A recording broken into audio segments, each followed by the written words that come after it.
ఇప్పుడే జీ5 app download చేయండి. చూడండి మీ ఫేవరెట్ టీవీ షోస్ ఎప్పుడైనా ఎక్కడైనా. ఏంటి మనోహరి, అతను చెప్తుంది నిజమా?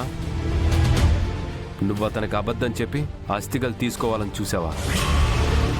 కుదరదని చెప్పినందుకు దొంగలాగా అస్థికలు తీసుకోవాలని చూస్తున్నావా?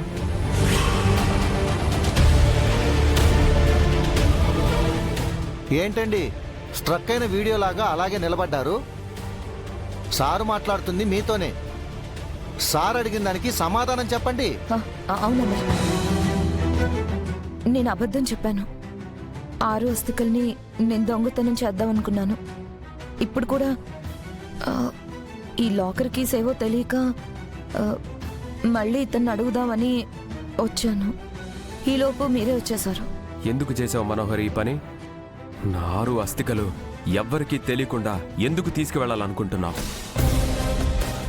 అబ్బా, ఎన్నాళ్ళకు మా సార్కి అడ్డంగా దొరికిపోయింది. ఈ రోజుతో అన్ని ముసుగులు తొలగిపోయి సారుకి ఈవిడ నిజస్వరూపం తెలిసిపోతుంది. అడుగుతుంది నిన్నే. ఎందుకు చేసావు ఈ పని? ఆ ఘోర నుంచి ఆరుని కాపాడుకోవడానికి మరి. పొద్దున స్వామీజీ మాటలు విన్నాక నా ఆరుకి మోక్షం కలిగించాలని, దానికి ఘోర ఖచ్చితంగా అస్థికల్ని తీసుకోవడానికి వస్తాడని వాడికంటే ముందే అస్థికలు తీసుకొని భద్రపరచాలనుకున్నాను.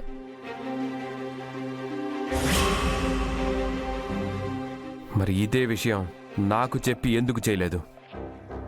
నీకుండాల్సిన టెన్షన్స్ నీకున్నాయమ్మర్.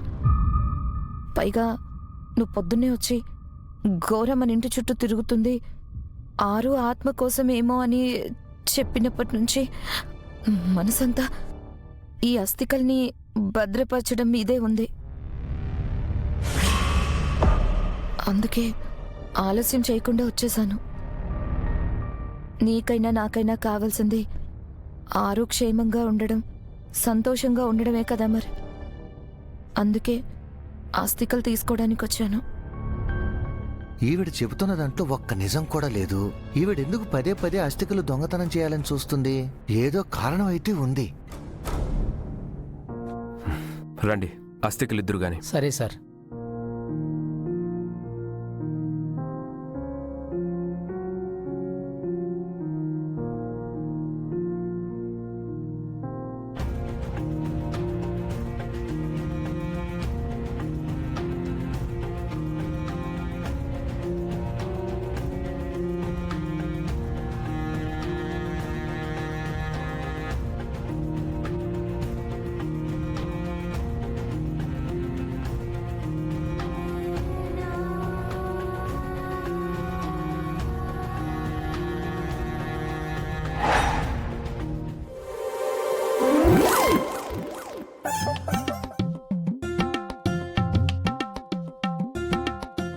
ప్రభు,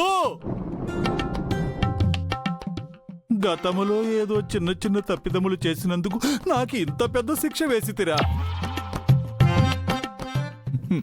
పితృదేవా, మీరు నిజము చెప్పుము.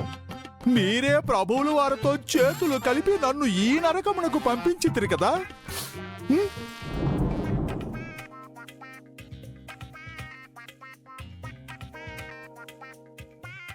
ప్రభు, నాకెందులకు ఈ శిక్ష విధించితిరి? నేను అడిగితినా ఈ భూలోకమునకు పంపమని? నేను వలదు అంటున్నా నన్ను ఆ బాలిక వెంట పంపించితిరి. ఆ బాలిక ఇచ్చట నాకు నరకమును చూపించుచున్నది. గుప్తా గారు, ఏం మాట్లాడుతున్నారు? ఏం మాట్లాడుతున్నారు? నేను మిమ్మల్ని ఏమైనా అన్నానా? మాట అయినా మాట్లాడానా? నా గురించి ఎందుకు రాజుగారికి చాడీలు చెప్తున్నారు?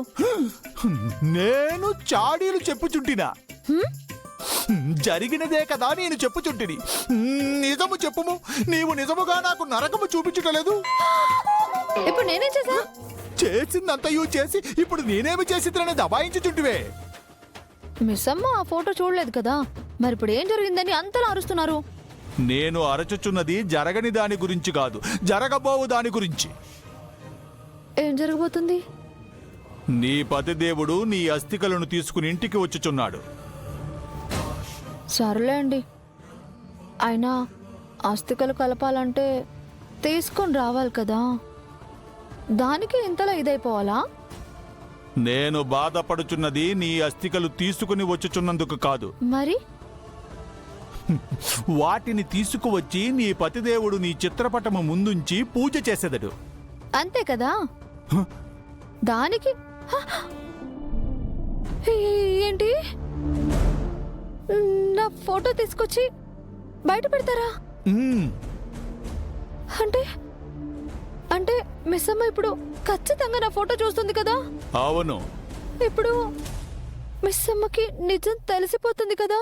అవును. అయ్యో అయ్యో,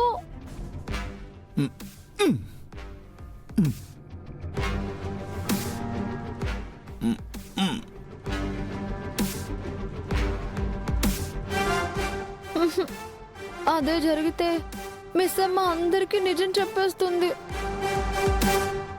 వాళ్ళు కానీ మిస్ అమ్మ మాటలు నమ్మలేదనుకో, ఆ మనోహరి మిస్ అమ్మకి పిచ్చి పట్టిందని ముద్ర వేసి మిస్ అమ్మని ఆయనకి దూరం చేయాలని చూస్తుంది. అవును.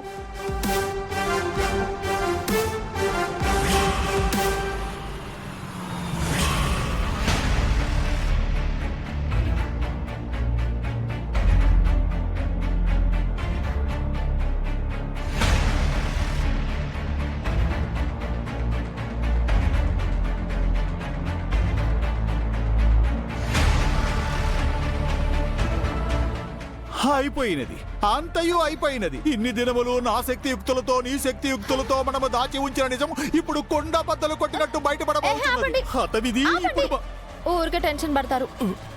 ఈ టెన్షన్ వల్ల ఈ సమస్య నుంచి ఎలా బయటపడాలో ప్లాన్ కూడా రావట్లేదు. ఇంకనూ ఆలోచించుటకు ఏమి ఉన్నది? జరగవలసినది జరిగినది.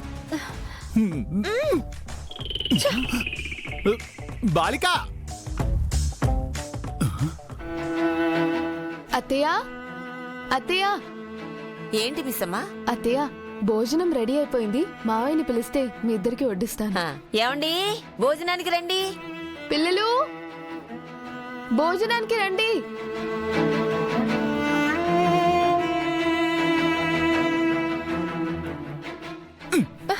ఈ గవాక్ష వీక్షణం ఇంకెన్నాళ్ళు?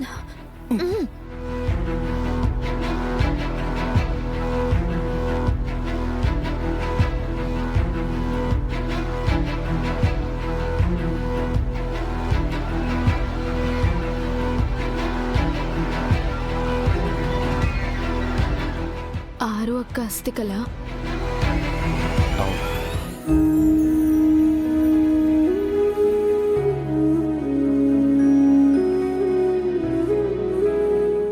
ఆరు అస్థికలు కాశీలో కలుపుతున్నాం కదా, అప్పటిదాకా ఇంట్లో పెట్టడం మంచిదంటే తీసుకొచ్చాను.